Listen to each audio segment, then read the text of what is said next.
क्या पाकिस्तान से फिर बातचीत शुरू होनी चाहिए? क्या आतंकवाद के बीच शांति की अपील सही है या फिर यह देश की सुरक्षा से समझौता है? यही सवाल इस वक्त देश की राजनीति के केंद्र में है। प्रधानमंत्री नरेंद्र मोदी और पाकिस्तान के प्रधानमंत्री शहबाज शरीफ को लिखी गई एक खुली चिट्ठी ने नया सियासी तूफान खड़ा कर दिया है। इस चिट्ठी पर फारूक अब्दुल्ला, महबूबा मुफ्ती, आरजेडी सांसद मनोज झा, मिरवाइज उमर फारूक समेत 100 से ज्यादा भारतीयों और पाकिस्तानी नेताओं, पूर्व अधिकारियों और बुद्धिजीवियों ने हस्ताक्षर किए हैं। चिट्ठी में दोनों देशों के बीच बातचीत, व्यापार और कूटनीतिक रिश्ते को फिर से बहाल करने की अपील की गई है, लेकिन बीजेपी ने इसे लेकर बेहद तीखी प्रतिक्रिया दी है और इसे आतंकवाद के मुद्दे पर भारत के रुख के खिलाफ बताया है। भारत और पाकिस्तान के बीच रिश्तों में आई तल्खी के बीच एक बार फिर संवाद की मांग उठी है। नई दिल्ली स्थित centre for piece and progress की पहल पर प्रधानमंत्री नरेंद्र मोदी और पाकिस्तान के प्रधानमंत्री शहबाज शरीफ को एक खुला पत्र भेजा गया है। इस पत्र पर दोनों देशों की 100 से अधिक प्रमुख हस्तियों ने हस्ताक्षर किए हैं। पत्र में कहा गया है कि दक्षिण एशिया में अस्थायी शांति और क्षेत्रीय स्थिरता के लिए भारत और पाकिस्तान के बीच राजनीतिक और कूटनीतिक संवाद दोबारा शुरू किए जाने चाहिए। अपील में दोनों देशों में उच्च आयुक्त की दोबारा नियुक्ति, सामान्य वीजा सेवाओं की बहाली, अटारी वाघा बॉर्डर को व्यापार और आम लोगों की आवाजाही के लिए फिर से खोलने, कमर्शियल उड़ानों के लिए हवाई क्षेत्र बहाल करने और जम्मू कश्मीर समेत सभी लंबित मुद्दों पर व्यापक द्विपक्षीय वार्ता शुरू करने की मांग की गई है। इसके अलावा करतारपुर साहिब कॉरिडोर और शारदा पीठ तक धार्मिक पहुंच आसान बनाना तथा मीडिया और पत्रकारों पर लगे प्रतिबंधों में ढील देने की भी अपील की गई है। इस पत्र पर भारत की ओर से फारूक अब्दुल्ला, महबूबा मुफ्ती, मनोज झा, मिरवाइज उमर फारूक, पूर्व रा प्रमुख एएस दुलंत, मणिशंकर अय्यर, जवाहर सरकार, प्रोफेसर सैफुद्दीन सोज और प्रोफेसर अपूर्वानंद समेत कई हस्तियों ने हस्ताक्षर किए हैं। वहीं पाकिस्तान की ओर से पूर्व विदेश मंत्री खुर्शीद महसूद कसूरी, पूर्व राजदूत अशरफ जहांगीर काजी, शिक्षाविद परवेज खुदभाई और कई अन्य प्रमुख लोगों ने इस पहल का समर्थन किया है। पीडीपी का हमेशा ये एजेंडा रहा है कि रिकंसिलिएशन, जो जम्मू कश्मीर जंग का अखाड़ा बन चुका है, इसको अमन का पुल बनना चाहिए। दो मुल्कों के दरमियान आवाजाही होनी चाहिए, रास्ते खुले होने चाहिए। और इसकी मुझे खुशी है कि जो आरएसएस के बहुत सीनियर लीडर हैं, चाहे हसबोले है, चाहे ये भागवत साहब हैं, उन्होंने भी ये एंडोर्स किया कि भाई हमें आपस में मिलना चाहिए, बात करनी चाहिए, कल्चरल एक्सचेंजेस होने चाहिए। जो वाजपेयी जी की पॉलिसी थी कि आप दोस्त बदल सकते हैं, आप हमसाया नहीं बदल सकते। तो मेरा ये मानना है कि कोई भी प्राइम मिनिस्टर, उसकी जो लेगेसी होती है वो ये नहीं होती है कि वो कितना ताकतवर था या वो कितने साल हुकूमत में रहा, बल्कि ये होती है कि उसने कितने कॉन्फ्लिक्ट रिजॉल्व किए।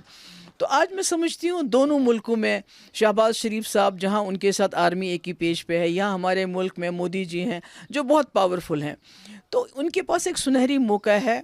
एक तो साख जो बंद पड़ा है जम्मू कश्मीर की वजह से, आपस में जो दुश्मनियाँ हैं उसको दोबारा रिस्टोर किया जाए और इंडिया लीडरशिप ले ले अपने हाथ में, लेट देम लीड द साख, और जम्मू कश्मीर को साख का एक एक्सपेरिमेंट बनाए, यहाँ तमाम साख की कंट्रीज़ इन्वेस्ट करें।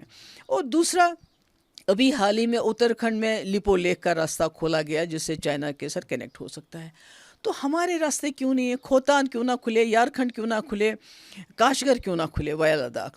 तो अगर हमारी स्ट्रेटजिक पोजीशन ऐसी है कि we can become the gateway to central Asia and south Asia, और पूरे जम्मू कश्मीर का नक्शा बदल जाएगा और मुल्क को भी फ़ायदा होगा, तो उसके लिए ज़रूरी है कि हमारे पाकिस्तान के साथ अच्छे ताल्लुकात हों, चाइना के साथ अच्छे ताल्लुकात हों। क्योंकि जो 2019 में बीजेपी ने जम्मू कश्मीर के ऊपर सबसे ख़तरनाक हथियार इस्तेमाल किया, 370 ख़त्म करके, 35 से ख़त्म करके, उसके बावजूद भी कुछ हासिल नहीं हुआ।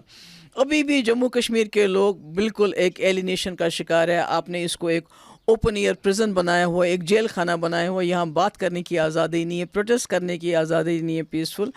तो मतलब आप मैनेज करें इसको डे टू डे। ये अच्छी डेवलपमेंट है और हम एंडोर्स करते हैं उनकी इस अपील को। ये तो बड़ी अच्छी बात है अगर हिंदुस्तान पाकिस्तान के दरमियान ताल्लुकात ठीक हो जाते हैं, जम्मू कश्मीर तो बिगेस्ट बेनिफिशियरी है, जम्मू कश्मीर के लोग उसका बिगेस्ट बेनिफिशियरी है। देखिए, जब हालात ठीक हो जाएंगे हिंदुस्तान पाकिस्तान के दरमियान, तो रास्ते तो खुल जाएंगे। जब दिल खुल जाते हैं तो रास्ते भी खुल जाते हैं। जब दिल ही, आज तो दिल बंद है, जब दिल खुल जाएंगे तो रास्ते भी खुल जाएंगे। अमन तो दुनिया में हर जगह इस वक्त जरूरत है, जम्मू कश्मीर में तो सबसे ज्यादा जरूरत है। देखिए, सबसे पहले जो लिखने वाले हैं भारत की तरफ से और पाकिस्तान की तरफ से पाकिस्तान की तरफ से तो कुछ रिटायर्ड लोग हैं, लेकिन पाकिस्तान सरकार की तरफ से कोई नुमाइंदा नहीं है और ना तो भारत की सरकार की तरफ से कोई नुमाइंदा है। ये एक सिविल सोसाइटी के कुछ लोग हैं जो बार बार इस प्रकार के पत्र लिखते रहते हैं पहले भी, और जबकि इनको मालूम है कि इस प्रकार के पत्र लिखने से कुछ नहीं होने वाला है, और ना तो पाकिस्तान का जो रास्ता उन्होंने अपनाया है उसमें वो कोई भी चेंज या बदली करेंगे नहीं। तो अगर पाकिस्तान अपना एटीट्यूड चेंज नहीं करेगा और वो टेररिज्म के साथ चलता ही रहेगा जैसे कि पिछले 30-40 सालों में हमने देखा है, तो इस चिट्ठी लिखने से क्या फायदा है।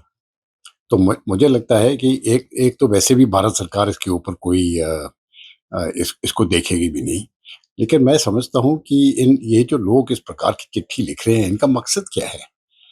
मुझे नहीं लगता है कि इनका मकसद है शांति लाना, इनका कुछ और मकसद है। ये किसी दूसरे के कहने के ऊपर इस प्रकार की हरकत कर रहे हैं। हो सकता है अमेरिका इसके पीछे हो या कोई और हो, लेकिन जहाँ तक भारत और पाकिस्तान के बीच की बात है, उसमें अगर अगर लोग शांति चाहते हैं तो सिर्फ 2 चीजें पहले करना जरूरी है टॉक से पहले। एक, पाकिस्तान को टेररिज्म का रास्ता छोड़ना पड़ेगा, और दूसरा, जो टेररिस्ट उनके पास है इस समय पर, हफीज सईद वगैरह वगैरह जो भी है, उनको भारत को सौंप दें। चिट्ठी को लेकर उठे विवाद के बीच मिरवाइज उमर फारूक ने इसका बचाव किया। उनका कहना है कि अगर दुनिया के दूसरे देश युद्ध और तनाव के बाद बातचीत की मेज पर लौट सकते हैं, तो भारत और पाकिस्तान को भी संवाद का रास्ता अपनाना चाहिए। उनके मुताबिक युद्ध किसी भी समस्या का स्थायी समाधान नहीं है और बातचीत के जरिए ही लंबे समय से लंबित विवादों का हल निकाला जा सकता है। लेकिन इस अपील ने सियासी विवाद को और भड़का दिया है। बीजेपी ने इस पूरे अभियान पर कड़ा हमला बोलते हुए कहा है कि ये पहल ऐसे समय में सामने आई है जब भारत आतंकवाद के खिलाफ निर्णायक और सख्त नीति पर आगे बढ़ रहा है। देखिए, हमने एक चीज़ हमेशा स्पष्ट की है कि हम हर किसी के साथ हाथ मिलाना चाहते हैं, हर किसी के साथ टाइप्स ठीक करना चाहिए। अनटिल अनलेस जो है नेबरिंग कंट्री हमारी जो है, जब तक वो टेररिज्म में अपना इन्वॉल्वमेंट जो है वो ख़त्म ना करे, प्लस खासकर वो लोग या वो टेररिस्ट जो है जो कहीं ना कहीं भारत पे जिन्होंने बार बार हमला किया है, भारत के शहरों पे हमला किया है, भारत के शहरों को मारा हुआ है, जब तक वो हैंड ओवर ना करे तब तक पीस टॉक्स हो ही नहीं सकता। यू कांट एक्सपेक्ट कि पीस जो है तब तक हो जाएगा, peace will prevail in the both the countries. यहाँ से आप जो है टेररिस्ट को आप पनाह भी दे रहे हैं और यहाँ से आप कह रहे हैं पीस टॉक्स। आपको याद होगा जब प्राइम मिनिस्टर मोदी साहब जब प्राइम मिनिस्टर बने थे, उस टाइम जो है Nawaz Sharif he was the prime minister of Pakistan that time. It was the prime minister who took the step to have the peaceful talks with the Pakistan, and it was the Pakistan who backstabbed India at that time. आपको याद होगा उड़ी का attack, आपको याद होगा उड़ी का अटैक उस टाइम हुआ था जब पाकिस्तान हमारे यहाँ प्राइम मिनिस्टर मोदी साहब जब यहाँ पाकिस्तान गए थे, जाके टाइप जो है दोनों मुल्कों का होगा, दोनों मुल्क जो है तरक्की करे, ये बात हुई थी उस टाइम। लेकिन मिला क्या उस टाइम हिंदुस्तान को? बैक स्टैपिंग मिली उस टाइम पाकिस्तान की तरफ से।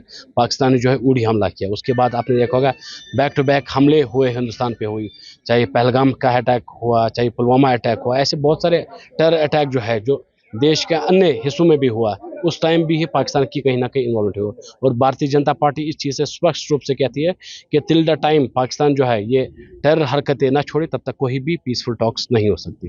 पार्टी के राष्ट्रीय प्रवक्ता शहजाद पूनावाला ने आरोप लगाया है कि इस पत्र पर हस्ताक्षर करने वाले कई लोग पहले भी surgical strike, Balakot air strike और ऑपरेशन सिंदूर जैसे अभियानों पर सवाल उठा चुके हैं। उन्होंने कहा कि भारत ने साफ कर दिया है कि आतंकवाद और बातचीत साथ साथ नहीं चल सकते। पूनावाला का आरोप है कि ऐसे समय पाकिस्तान के साथ रिश्ते सामान्य करने की मांग देश के शहीदों और सुरक्षा बलों के बलिदान का सम्मान नहीं करती।